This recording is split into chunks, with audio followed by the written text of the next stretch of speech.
लोगों को अपनी पार्टी से निष्कासित करें, निकालें, ताकि इंसाफ का एक पैगाम जा सके। दूसरी अहम बात यह है कि ढाका में हमने अभी सुना कि हमारे उम्मीदवार राणा रणजीत सिंह साहब का मैंने इनाम का ऐलान अप्रैल के महीने में किया था। आज हम अक्टूबर के आखिर में आ चुके हैं, तो मुझे उम्मीद है कि हमने आप पर एतमाद करके जो राणा रंजीत के नाम का ऐलान किया, आप लोग जरूर अपना एक एक वोट 6 तारीख को पोलिंग 11 तारीख के दिन आप राणा रंजीत के हक में पतंग छाप पर बटन दबाकर अपने इत्तेहाद का सबूत देंगे। ढाका विधानसभा में जो नेपाल से बॉर्डर लगा हुआ है, अगर आप राणा रंजीत को कामयाब करेंगे, मैं आपसे वादा कर रहा हूं कि यहाँ पर जो डीजल की और फर्टिलाइजर की जो स्मगलिंग होती है, इंशाअल्लाह ताला वो स्मगलिंग रोकी जाएगी, जो बीजेपी के विधायक ने नहीं रोक पाया। आप अगर 11 तारीख को पतंग छाप के निशान पर बटन दबाकर राणा रंजीत को कामयाब करेंगे, तो मैं आपसे वादा कर रहा हूं कि ढाका में जो यहाँ पर बस स्टैंड नहीं है, इंशाअल्लाह ताला उस बस स्टैंड को बनाया जाएगा। अगर आप 11 तारीख को राणा रंजीत को पतंग छाप के निशान पर बटन दबाकर वोट देंगे और कामयाब करेंगे, तो आप ये बात, मेरा पैगाम लेकर जाइए कि बीजेपी के विधायक के दौर में और एनडीए की हुकूमत के दौर में, नीतीश कुमार के दौर में, मोदी के दौर में जो यहाँ पर भ्रष्टाचार और रिश्वत को आम कर दिया गया है। अगर आप गवर्नमेंट के दफ्तर में जाते हैं, ऑफिस में जाते हैं, तो आवास योजना के लिए इतनी रिश्वत, पेंशन के लिए इतनी रिश्वत, म्यूटेशन के लिए रिश्वत। राणा रंजीत कामयाब होगा तो इंशाअल्लाह ताला ये रिश्वत के तमाम अड्डे बंद होंगे और गरीब जनता को उसका फायदा मिलेगा। आप राणा रंजीत को ढाका से कामयाब करिए। जो डिग्री कॉलेज नहीं है, खास तौर से हमारी बेटियों की तालीम को जारी रखने के लिए राणा रंजीत को डिग्री कॉलेज बनाएगा। बिहार की ट्रांसपोर्ट की बसेस नहीं है और उसी वजह से हमको और आपको छोटे छोटे सफर को तय करने के लिए प्राइवेट गाड़ियों में 40 से 50 रुपए देना पड़ता है। अगर विधायक होगा राणा रंजीत, तो इंशाअल्लाह ताला गवर्नमेंट की बसें ढाका की रोड पर चलेंगी। जो ढाका और लोहाका में जो रोड का काम पीएमजीएसवाई में रुका हुआ है, वो इंशाअल्लाह दोबारा शुरू होगा। जो ढाका और सुगौली की उस रोड पर हमेशा पानी जमा हो जाता, जिसमें मार्केट में जाने से आपको तकलीफ होती है, इंशाअल्लाह वो काम पूरा किया जाएगा। बहरवा में, हरपुर में, नाक में, नैनहा में और परसौनी में जो रोड नहीं है, ये बीजेपी के विधायक की नाकामी का एक खुला सबूत है। जो रोड नहीं बना सका और आज आकर वोट का मुतालबा ढाका की जनता से कर रहा है। आप राणा रंजीत को कामयाब करिए।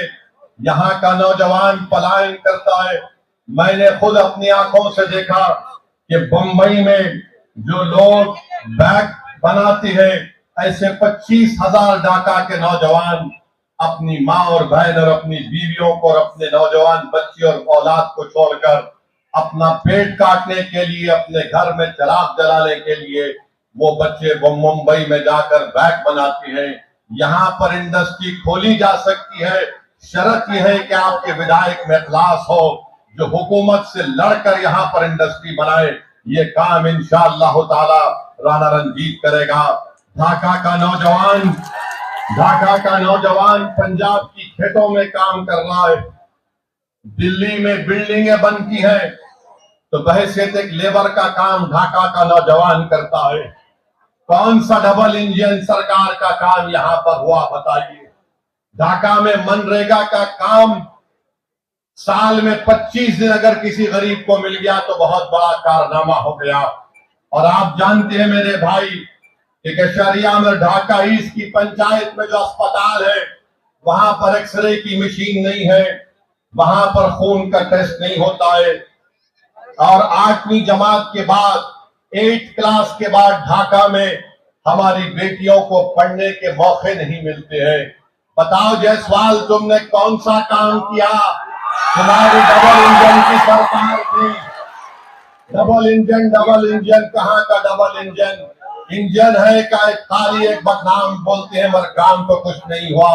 आप जाकर देख लीजिए, स्कूल है, बाउंड्री वॉल नहीं है। मॉडल स्कूल जो बन रहा है 2022 से बन रहा है, अब तक मुकम्मल नहीं हुआ। ढाका का सब डिविजनल अस्पताल, ना यहाँ डॉक्टर है, ना एक्सरे की कोई मशीन है। मेरे अजीज दोस्तों और बुजुर्गों, 35 से 40 किलोमीटर, क्या ये बात सच नहीं है कि अगर कोई बीमार पड़ जाता है तो मोतिहारी के सदर अस्पताल को ले जाने के लिए 35 से 40 किलोमीटर का सफर ढाका के गरीब को करना पड़ता है? ये डबल इंजन है।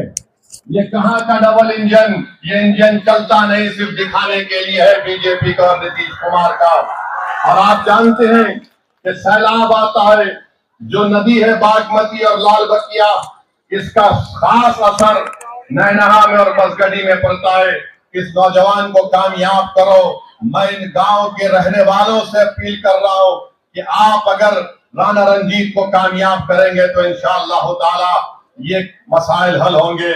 ढाका शहर में आप देखते हैं कि पानी भर जाता है, और आप ये भी जानते हैं कि यहाँ पर धान, मकाई और गेहूं की कीमत नहीं मिलती है। ये कैसा देश का प्रधानमंत्री है?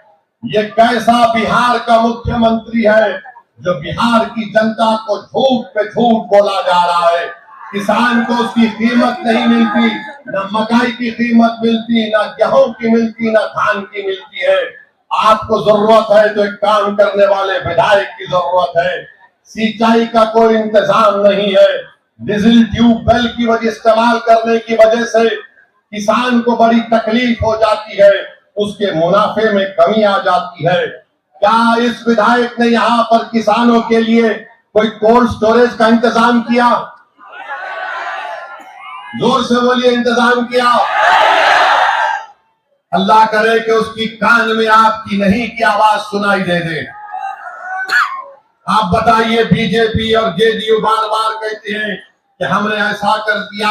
अरे ये तमाम यहाँ पर ढाका विधानसभा में कुछ काम नहीं हुआ, बल्कि आप देखते हैं कि मंसूबाबंद तरीके से ढाका विधानसभा को कमजोर कर दिया गया। तो हम उम्मीद करते हैं आपसे कि आप 11 तारीख के दिन अपने के कोर्ट का